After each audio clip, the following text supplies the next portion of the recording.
या मालिकेच्या आजच्या भागामध्ये प्रेक्षकांनो, मकर संक्रांतीचा आता हा मोठा सण आहे आणि या सणाला गुरुजींनी अशी काही भविष्यवाणी केलेली आहे की ज्याच्यामुळे सगळं आता कुटुंब हादरलेलं आहे.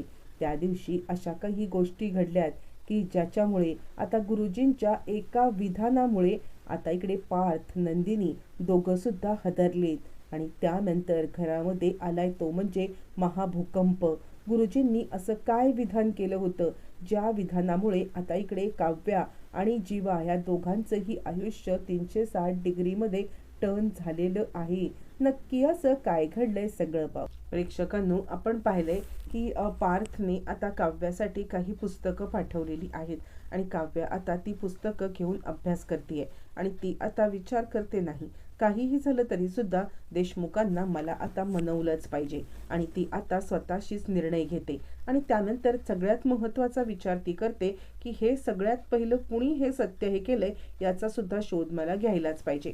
आणि त्याच वेळेला आता इकडे म्हणजे पार्थ सुद्धा देवाकडे प्रेक्षकांनो प्रार्थना करतोय की म्हणजे मला म्हणजे काव्याला विसरण्याची हे दे, म्हणजे काही झालं तरी सुद्धा मी काव्याला विसरेन असं मला बळते. असं म्हटल्यावर ते प्रेक्षकांनो, मग मात्र इकडे काव्याने मात्र आता आपल्याला विसरू द्यायचं नाहीये, पार्थने आपल्याला बिलकुल विसरायचं नाहीये, यासाठी प्रेक्षकांनो ती आता प्रयत्न करणार आहे. बरं, हे सगळं चालू असताना मग ती पार्थला भेटायला आलेली आहे. पार्थला ज्या वेळेला ती भेटायला येते त्यावेळेला ती पार्थला सांगते, मला खरं तर खूप महत्त्वाचं गोष्ट तुमच्यासोबत शेअर करायची आहे.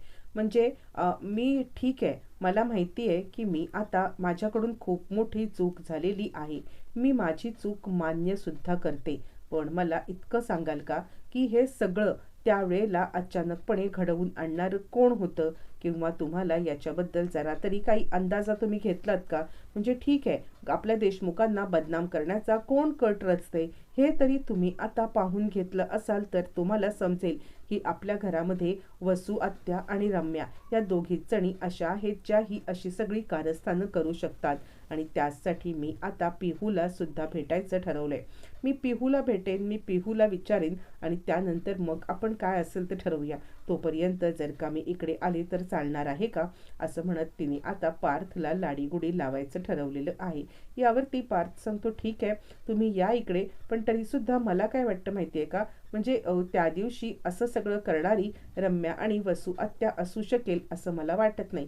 ती सांगते, ठीक आहे ना, नसेल तर चांगलंच आहे, पण असेल तर असा घरचा भेदी आपल्या घरामध्ये राहणं हे कितपत योग्य आहे. म्हणून मला असं वाटतं की एकदा तुम्ही विचार करावा आणि या गोष्टीवरती नीट मत करावं असं मला वाटतं. यावरती त्याला सुद्धा आता विचार येतो आणि तितक्यातच नंदिनी आणि आता जीवा सुद्धा तिकडे आलेले आहेत. खरं तर पार्थने या सगळ्यांना बोलवले आणि मानिनीने सुद्धा. मानिनीने ऑलरेडी सांगितलेलं आहे की सगळ्यांशी मला महत्त्वाचं बोलायचं आहे. खरं तर गुरुजी आपल्याकडे येणार आहेत आणि गुरुजींनी खूप मोठे पूजेचा घाट घातलेला आहे असं म्हणत तिने आता सांगितल्यावरती मग आता लगेचच नंदिनी सांगायला लागते, पण आई पूजा वगैरे हे, यावरती ती म्हणते, मला माहिती आहे की तुमची कोणाचीही मनस्थिती नाही आहे ही सगळी पूजा वगैरे हे करण्याची, पण तरीसुद्धा मला काय वाटतं आपण कोणत्याही परिस्थितीमध्ये आता ही जर का पूजा नाही न केली तरीसुद्धा गुरुजींचं म्हणजे आपल्या घरावरती खूप मोठं संकट येईल असं म्हणणं आहे. आता हे सगळं प्लॅनिंगनीच चाललेलं आहे प्रेक्षकांनो. आणि त्याच वेळेला काव्या सांगते, मला तर अजिबात वाटत नाही आहे की आपल्या घरावरती कोणतंही संकट यावं आणि यासाठी मी आता हे संक्रांतीचं हळदी कुंकू करण्यासाठी 100% तयार आहे. असं म्हटल्यावरती ती सांगते, नंदिनीताई तू तर नेहमी अशा गोष्टी बोलत असतेस, तू तर नेहमी सांगत असतेस की घरावरती संकट यायला नको, घरावरती कोणतेही अनिष्ट नको आणि त्यासाठी जे काही आपल्याला करता येईल ते सगळं आपण करायचं आहे असं तर तू नेहमीच बोलत असतेस. मग आज काय झालं, आज तर तुला आता हे सगळं करायलाच पाहिजे. असं म्हटल्यावरती नंदिनी थोडीशी गडबडलेली आहे आणि ती आता विचार करते की मी हिला नकार कसा देऊ. तोपर्यंत इकडे जीवा सुद्धा सांगतोय, हो नंदिनी तू असा कसा नकार देऊ शकतेस. आणि त्यानंतर मग आता गुरुजी आले. त्याच वेळेला इकडे या दोघांचं म्हणजे बोलणं चालू आहे आणि काहीही झालं तरी या मकर संक्रांतीच्या नंतर हे दोघं जण बिलकुल बाहेर जाता कामा नाहीत, नाहीतर मी खरंच जगू शकणार नाहीये असं तो म्हणतोय.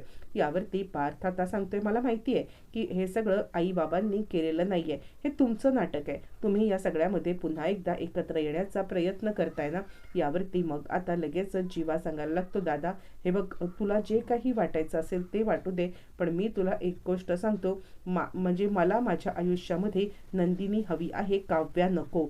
तू काव्याला जरी सोडलंस ना तरी सुद्धा काव्या माझ्यासाठी आता काही इम्पॉर्टन्सच नाहीये. मुळातच काव्या कोण आहे, मी काव्याला आता अजिबात हे करत नाहीये. माझं काव्यावरती तिळमात्र प्रेम नाहीये आणि जिचं लग्न तुझ्याशी झाले तिच्याकडे मी कधी बघू पण शकत नाहीये. आणि मुळातच तो प्रश्नच नाहीये. मुळात प्रश्न हा आहे की मला आता काव्या बिलकुल पसंत नाहीये. काव्यासारखी बालिश मुलगी मला अजिबात माझ्या आयुष्यात नको आहे. मला नंदिनीसारखी मॅच्युअर्डच मुलगी आयुष्यात पाहिजे. यावरती पार्थ चिडतो आणि खबरदार, तू दोन्ही माणसांचे कंपॅरिझन करण्याची काहीच गरज नाहीये. एक गोष्ट लक्षात ठेव, कुणी कुणाच्या आयुष्यामध्ये राहावं आणि कुणी कुणाच्या आयुष्यामध्ये राहू नये हे नियतीने घडवलेल्या गोष्टी असतात आणि त्यासाठी कुणीही कुणाला ब्लेम करू नये. आणि तुम्ही दोघांनी तर बिलकुल नाही. मला आता तुमच्या दोघांचा इतका राग आलेला आहे ना की हे सगळं करताना तुम्हाला हा पोरखेळ वाटतो. यावरती तो सांगतो, आणि तुम्ही काय करताय मग? तुम्ही सुद्धा तर तेच करताय ना. तुम्ही सुद्धा हा पोरखेळच तर मांडलेला आहे ना. हा पोरखेळ नाहीये तर दुसरं काय आहे? असं म्हणत प्रेक्षकांनो त्यांनी आता त्याला चांगलंच फटकारले. त्यावरती आता थोडासा विचार पार्थ सुद्धा करायला लागलेला आहे. दुसऱ्या आता प्रेक्षकांनो गुरुजी आलेले आहेत आणि गुरुजी सांगतायत, मला जे काही सांगायचं होतं ते मी ऑलरेडी सांगितलं होतं. 16 डिसेंबरला खूप मोठा खुलासा होणार आहे. ही गोष्ट मी तुम्हाला सगळ्यांना आधीच सांगितली होती. पण खरं सांगायचं तर त्याच्या मागे कोण आहे हे मात्र मी आज सांगणार आहे. सगळ्यात महत्त्वाचं म्हणजे आता हे सगळं जे काही चाललंय ना त्यानंतर तुम्ही घेतलेला निर्णय हा खूप मोठा चुकीचा निर्णय आहे. म्हणजे तुम्ही दोघांनी, पार्थ आणि नंदिनी, तुमचा दोघांचा निर्णय खूप चुकलाय. कारण आज काहीही झालं ना तरी सुद्धा या दोघांचा निर्णय बरोबर आहे आणि हा निर्णय तुम्हाला खूप भयंकर पडणार आहे. यावरती मग आता लगेचच इकडे वसू आणि रम्या सांगायला लागतात, बरोबर बोलताय गुरुजी, या सगळ्यांनी वेगळं होणं हेच इष्ट आहे ना, असं तुम्ही सांगताय ना. गुरुजी म्हणतात, अजिबात नाही. जर हे सगळेजण एकमेकांच्या पासून आता वेगळे झाले तर मात्र आता मृत्यू अटळ आहे. एक नाही तर 2 मृत्यू. चौघांपैकी कोणाचेही 2 मृत्यू होऊ शकतात. ही गोष्ट मी आज सांगतोय, पण ही गोष्ट खरी आहे. ही गोष्ट होणार. कारण आज जर का तुम्ही वेगळं राहण्याचा एकमेकांच्या पासून निर्णय घेत आहात तर हे वेगळं राहणं आता तुम्हाला खूप भारी पडू शकतं. तुम्हाला दोघांनाही, तुम्हाला दोघांनाही म्हणजे दोन्ही कुटुंबांना. चौघांपैकी 2 मृत्यू अटळ आहेत. मग 2 कपलचे मृत्यू होऊ शकतात, एक पूर्ण कपल, 2 माणसं, 2 बायका, कोणाचाही मृत्यू होऊ शकतो. प्रेक्षकांनो आता इकडे गुरुजींची ही भविष्यवाणी ऐकून आता सगळ्यांनाच एकमेकांच्या जीवाची काळजी वाटायला लागते. आता इकडे काव्याला पार्थला काव्याची, जीवाला नंदिनीची, नंदिनीला जीवाची आणि सगळेच जण गडबडलेले आहेत. आणि त्यावेळेला वसू सांगते, गुरुजी पण हे चौघं तसेही एकत्र राहिले तरी सुद्धा यांच्यासाठी ते धोकादायकच आहे ना. हे कसं काय तुम्हाला कळत नाही? गुरुजी म्हणतात, बस झालं. खरं तर मला काहीच सांगायचं नाहीये आणि खरं सांगायचं तर या सगळ्याच्या मागे कोण आहे ना हे सत्य शोधून काढा. जोपर्यंत जर आता हे तुम्ही सत्य शोधून नाही काढलं तर मात्र तुमच्यासाठी हा धक्कादायक प्रकार घडेल आणि मग काही सांगता येत नाही. हे सगळ्यात पहिले शोधून काढा. ज्या कुणी हे सगळं केलंय ना त्याला पहिले बदडा. असं म्हणत प्रेक्षकांनो इकडे आता गुरुजींनी रम्या आणि वसू यांच्याकडे इशारा केलेला आहे. हे सगळं झाल्यावरती मग इकडे जीवा सांगतोय, ठीक आहे काहीही होऊ दे, जा नंदिनी तू आता मला सोडून जा. तसंही माझ्या मनात नको ते सगळे विचार तर येतच आहेत. मला आता वाटतच होत मला जगायचा अधिकारच नाहीये. यावरती आता सगळेजण त्याच्यावरती चिडतात, काय चाललंय? आणि त्यावरती तो म्हणतो, गुरुजी बोलले ना की तू जर का मला सोडून गेलीस तर मी या आयुष्यामध्ये सुखी राहू शकतच नाहीये. असं म्हटल्यावरती त्यावरती नंदिनी म्हणते, खबरदार उगाचच काहीतरी बडबडू नका, तुमचं आयुष्य खूप मोठं आहे. त्यावरती तो म्हणतो, पण ज्या आयुष्यामध्ये तू नाहीयेस ते आयुष्य घेऊन मी काय करू? त्यानंतर मी म्हणते, नंदिनी तो बोलतोय ते बरोबर आहे. जर त्याच्या या सगळ्या गोष्टींमध्ये तू त्याच्या सोबत नाहीयेस तर त्याच्या आयुष्याला काय अर्थ आहे हा सुद्धा तू एकदा विचार कर ना. मला असं वाटतंय की तू निवांतपणे एकदा विचार करावा आणि त्यानंतर काय ते ठरवावं. यावरती तू सध्या तरी थांब इथे आणि नंतर तुझा जो काही निर्णय असेल ना तो निर्णय तू घे, असं म्हटल्यावरती प्रेक्षकांनो नंदिनी तिकडे थांबायला तयार झाली. त्यातच नंदिनी तर थांबलेली आहे, पण या दोघींना मात्र आता खूपच मोठा धक्का बसलाय. या दोघींना काहीच कळायला मार्ग नाहीये आणि हे दोघी जणी आता मात्र गडबडल्यात की गुरुजी काय बोलून गेले, गुरुजींनी हा काय इशारा दिलेला आहे, हे सगळं महाभयंकर आहे आणि आपल्याला लवकरात लवकर याच्यातून काहीतरी मार्ग आता काढायला पाहिजे, असं आता ते विचार करतायत दोघी जणी. त्यावरती रम्या म्हणते लवकरात लवकर काहीतरी करायलाच पाहिजे. त्या प्रेक्षकांनो काव्या सांगते जर का मला काही झालं तर तुम्ही जगू शकाल का, यावरती आता इकडे पार्थ सांगायला लागतो नाही, तुला काही झालं तर मी कधीच जगू शकणार नाहीये, मी तुझ्याशिवाय बिलकुल जगू शकत नाहीये.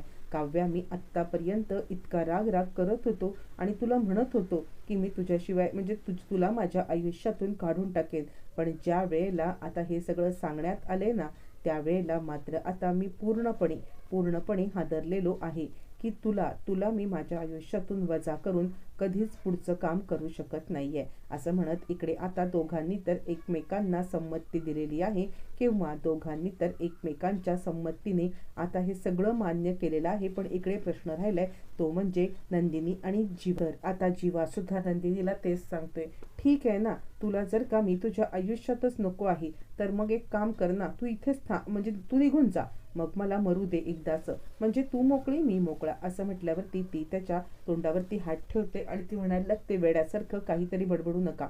मला समजलेलं आहे की ज्या वेळेला आता खऱ्या अर्थाने तुमच्यापासून वेगळं राहण्याची ही वेळ जेव्हा आली होती त्यावेळेला मी काय म्हणजे मी असा विचारच करू शकत नाहीये तुमच्यापासून वेगळं राहण्याचा आणि त्यामुळे मी माझा निर्णय मागे घेते. यावरती तो म्हणतो काय, म्हणजे गुरुजींच्या या वाक्याचा उपयोग झाला म्हणायचा तर, असं म्हटल्यावरती ती आता सांगते हो मी इथेच थांबणार आहे तुमच्या आयुष्यासाठी आणि पण माझ्याकडून म्हणून प्रेमाची अपेक्षा करू नका.